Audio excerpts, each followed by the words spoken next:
But let us now turn our attention to what's been happening at Chamati Secondary School.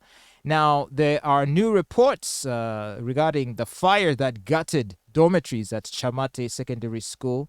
They're now finding that Wilber Tumushabe, who was a senior 3 student, and four other students, senior 4 students, are being suspected of masterminding this grievous incident.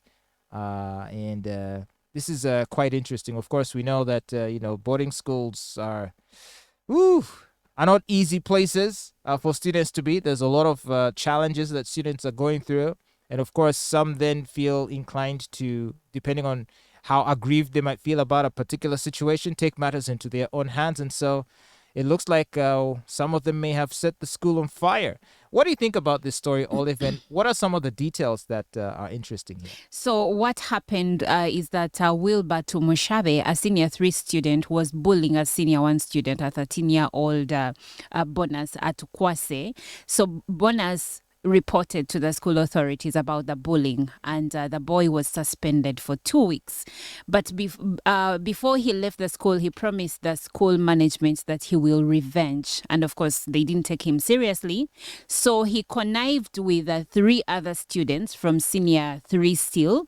And they apparently brought petrol into the school, got the student that had reported this one for bullying him and got him suspended, tied him on the bed, poured petrol onto him and set him ablaze. And eventually the entire block got burnt. Obviously, the boy died. The boy died. I saw the picture, Fatboy. It's the saddest. Man, it was ugly. Okay. I can't even imagine.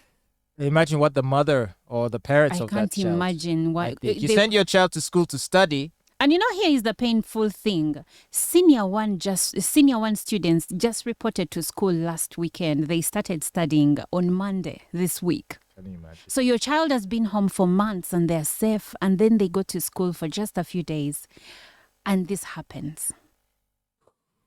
So what's the moral of the story here? How can parents be...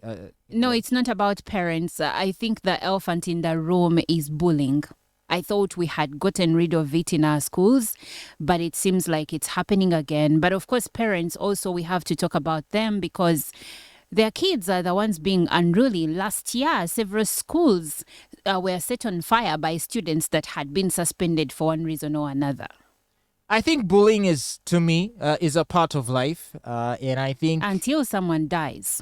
No, my point is it's how you deal with bullying. I don't feel like intervening at every level and just making it so that a school environment is completely devoid of bullies is the solution to the problem. And I'll tell you why. It's because eventually you're going to come out of the school environment. You're going to go to the workplace, you're going to enter politics, whatever vocation, and you're going to find people who are going to try and push you around. Now, if you don't have the tools with which to deal and to navigate this, dark, dangerous terrain of potential bullies, you might be handicapped. So I would rather have a child who knows how to manage those situations, which is not to say that therefore excuses what happened in this instance. You see, when bullying happens in schools, in most cases, it gets to the worst bit of it. No, but the point is that bullying was dealt with. The child was expelled for the bullying. Suspended for 2 weeks. And then the bully felt entitled to,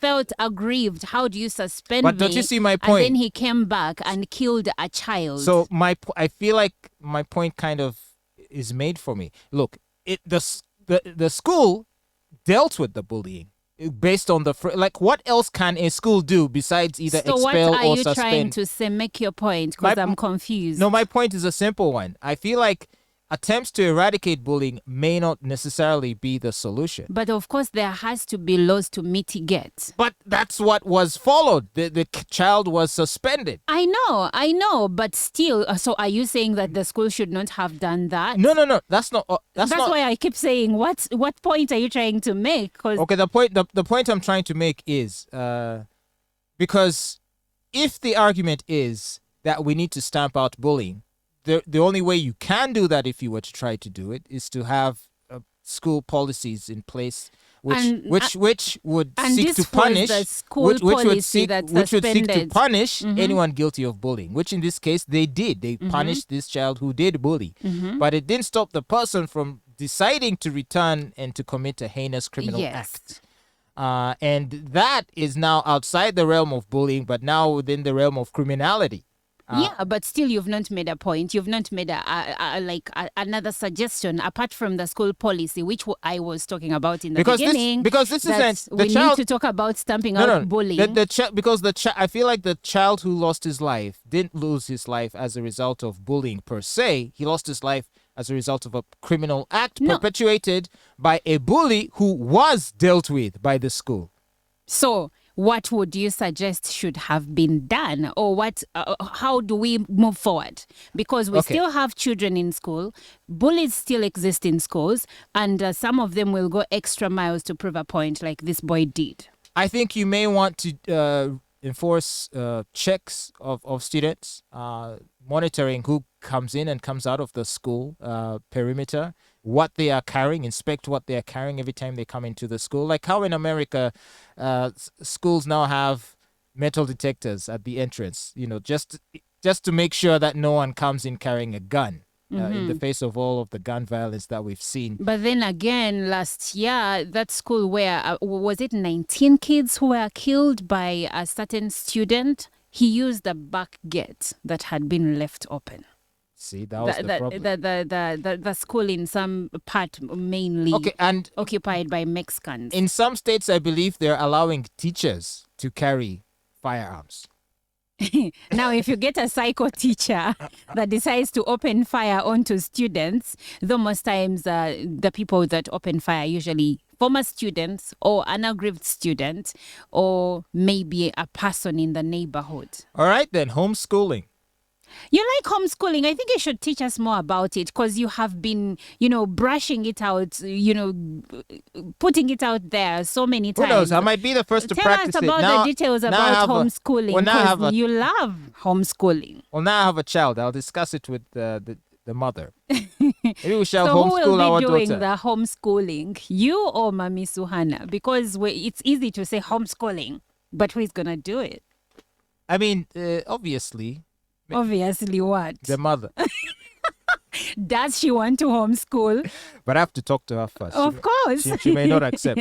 But it's nonetheless a tragic situation, what happened in this school. And really, as for parents, they must just be racking their brains thinking to themselves, how do I prevent this from happening to my child? Meanwhile, the prime suspect that is still at large, that is Wilber Tumushabe, his father is a headmaster of a school in the same district, a primary school.